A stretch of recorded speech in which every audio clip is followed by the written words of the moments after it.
to all my friends out there. Hi everybody, I hope everybody is doing okay. So I've been doing all kinds of videos on stockpiling, and I have a $10 survival box from Walmart, 9 items and lowly meals. Okay, if the economy gets very, very bad, it could for some people. If we have some of these skills, it's really going to help us. So I went to Walmart today, and how this came about is I was watching Scientology videos, and there was mention of they got $50 a week, and sometimes if things weren't going well, they had to eat beans and rice. And finally, the people doing the videos would say, I said, we're going to go get some food, like out of the cafeteria. And it occurred to me that what they were trying to teach these people is the survival dynamic. That's one of the key dynamics. And don't just sit here, go get some food. So I wasn't even thinking of that myself. I was just thinking, I used to read the Bible a lot. I still do, and it says try to put yourself in place of the people in the Bible. So when I started reading or listening to things, I would try to put myself in the place of these people, and I thought, I am going to go get myself some cheap food and keep it in my house just in case things don't go well. So I was shopping for the stuff, and it popped into my head. Now when this happens, that is not me, because I couldn't think of that. It's either coming from the mind of someone else or somebody up there is trying to tell me something. So I'm shopping around and I go, wow, what can I get? So I thought, don't reinvent the wheel. Get stuff you already know. So the first thing I got was one of these packages of tuna. And that was under $1. Let's see, how much was the tuna? The tuna was 97 cents. That's about one meal. That's only about 2.6 ounces. Then I got a nice big 1-pound package of bologna for $1.56. So I could have sandwiches. Let's see, I could have it looks like 10 sandwiches. A good thing about bologna is if you have a little oil, you can fry it, and that's going to give you a really good sandwich. So tuna, under no circumstances do I want to sit in my house with no meat or no food. Okay, and then the second thing I got was the Vienna sausages. And I was eating these today in my car with French fries. Walmart has a large French fry for $1.39 if you have the app, and I was eating Vienna sausages. Okay, then I got a can of potted meat.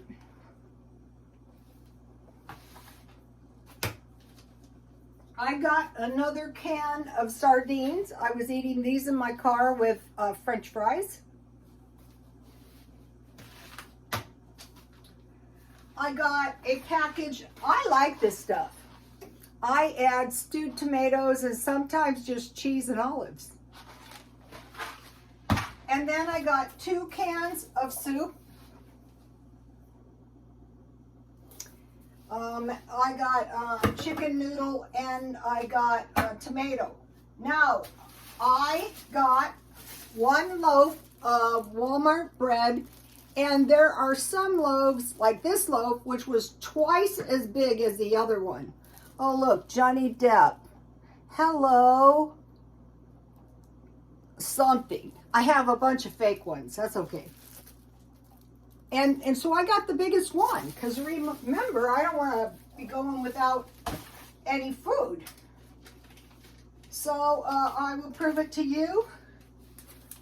$9.58. Okay, so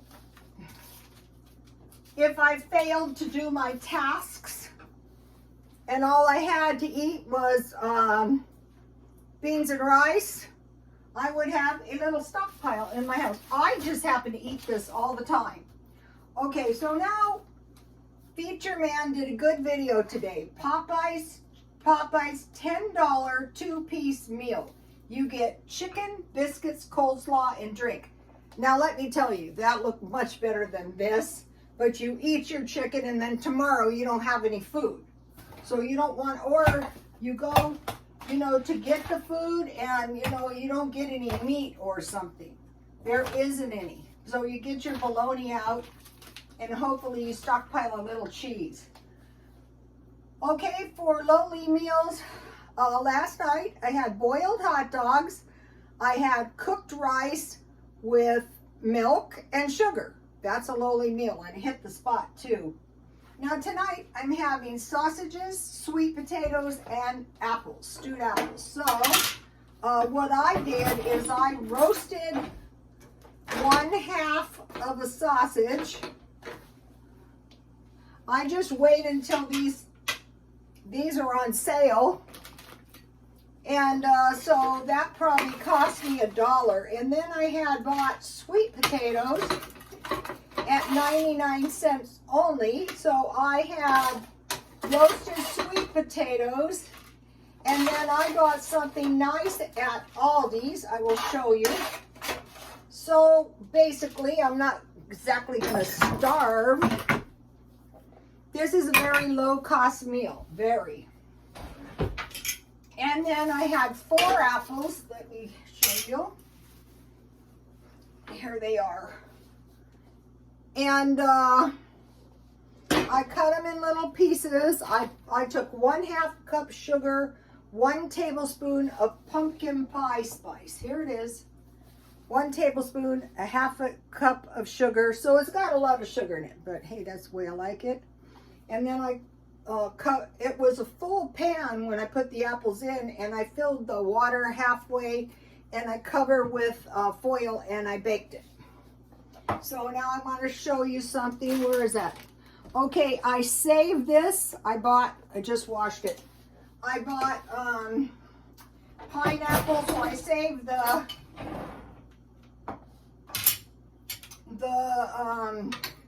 jar, and so I'll have a little bit of apples. And so I put oil and this chili lime sauce on my sweet potatoes. Aldi's. Now I want to make a tasty little coleslaw. So when you start stockpiling this stuff pretty soon, so I had a small carrot and some apple. I mean some tomatoes. And I have some a cabbage mix that I got at Aldi's. I'm liking Aldi's. No funny stuff at Aldi's. You go up there and, you know, life is pretty much good. Okay, and I have some mayonnaise. So, okay, so you can go to Feature Man, and the chicken looks good. And he said, make sure you get the white meat chicken because you'll get more. And I thought, oh, that looks good. Especially when you've been eating low-cost food. But if this recession takes off, you know, then, you know, we're going to be glad we were conservative with our money. Alrighty, so here's what I got here. Mayonnaise, a little ketchup, and relishin. So I'm going to have a little good salad, and this stuff is good the next day. You can mix it up tonight and eat the rest you can eat the rest tomorrow for lunch. Alright, I'll put a little bit on. So once you start buying some of the stuff and keeping it around, like if I find apples, I buy them.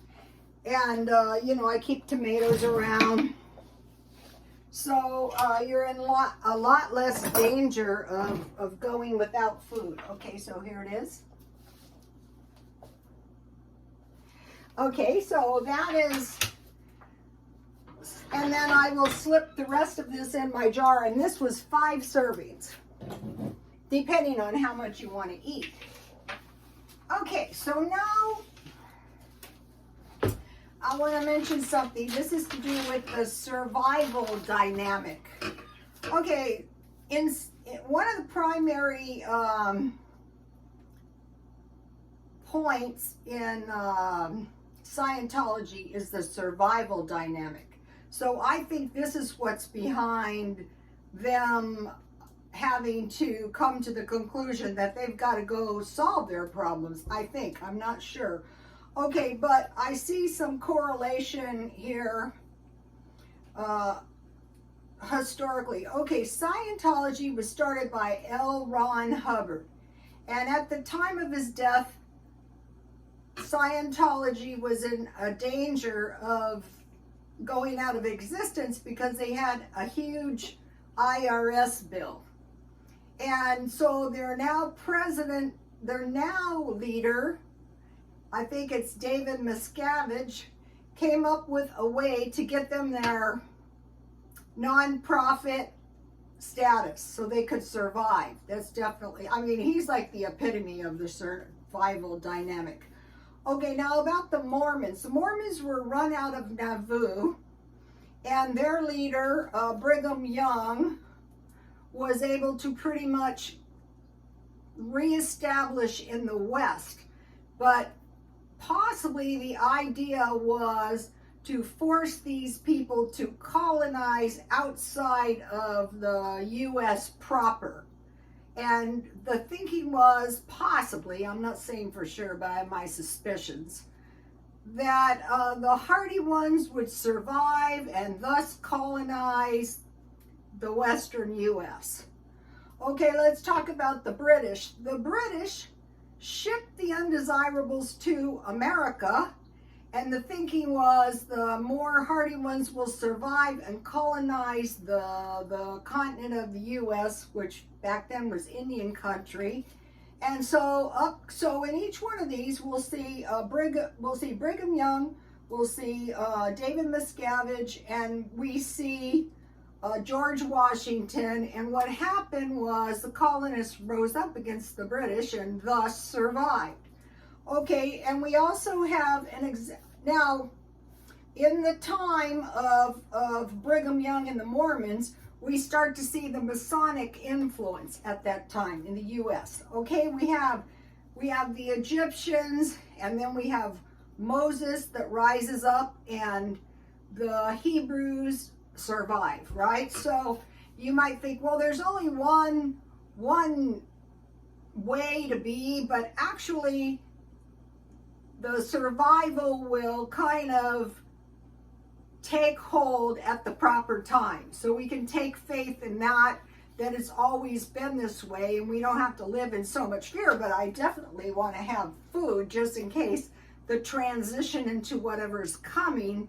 The thinking may be the more hardier people will survive, but maybe some people out there aren't going to survive. So maybe, I mean, there are people now that are not surviving. And so the aspect of the survival instinct is very, very pertinent right now for us to be thinking, okay, I want to make sure. Now, if you're like me and you're on a low income, you don't want to get yourself in a situation that you might not survive, like getting sick, like becoming homeless. You want to at least make sure you always have a car. And that's not so easy. It's getting expensive. Okay, so that's what I wanted to say on that. Okay, so today I went to the thrift store, and I really don't want to buy anything, but I thought, no, you're going to just buy like one outfit a week, because Saturday I had to go to a dance recital, and I had these delusions that I was going to get myself all fixed up, and I was just too exhausted. I had insomnia, so I just went in my closet, pulled some clothes on, I looked halfway decent, and voila. So today I said, well, let me see if I can find something half price. So I found these lovely jeans, and they're practically new. So that's the kind of stuff I look for $5. Then I saw a guy who was buying albums, and I thought, let me see that. And I go, you sell them? He goes, yeah, he does, but his are on consignment. So I got this Graham Nash album, and I thought, how about if I get old hippie music? Because they say if you want to get into a good mood, listen to the music from when you were young. Well, it turns out that these go from $22 to $54, but we're keeping this one. But if we needed the money, we could always sell it. So I bought that for $3.99. And then I have this plan of going, this is a Korean brass bowl that I bought for $6. Now these can be pricey. These can go for about, I think it was $28. But what I want is, I want to start getting some copper pans, all indestructible. I'm going to buy a bowl once and I'm going to have a bowl. I'm not going to have to be buying more bowls. And I save my tea, so I'm going to be drinking that. Okay, I got a thing to report you. They're rioting in Italy over the price of pasta. Pasta is flour and eggs. I would say it's the cost of flour driving the pasta up. So I'm thinking to myself, well, I want to make sure I have, the survival dynamic. I want to make sure I have flour in there. I found a video for you guys, a new guy, Sarasota Tim. And he's at retirement age, but he's still working because the retirement just doesn't pay for him to retire. And so he lives in a different part of the country, and he has a good way of looking at things that's maybe a little different from us way out here in San Diego. Now, San Diego, if you want to live somewhere expensive, move to San Diego. The thing about San Diego is the weather is good. So that's very important because summer is coming up. So that is what I was up to today.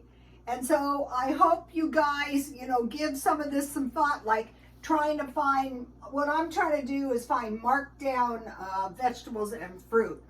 So then you stockpile up storable food, and then all you have to do is just buy a little produce. Now, if you go to a food pantry, a lot of times they give you a lot of produce. So that is what I am doing. I will see you tomorrow. Please like, comment, and subscribe, and God bless you all.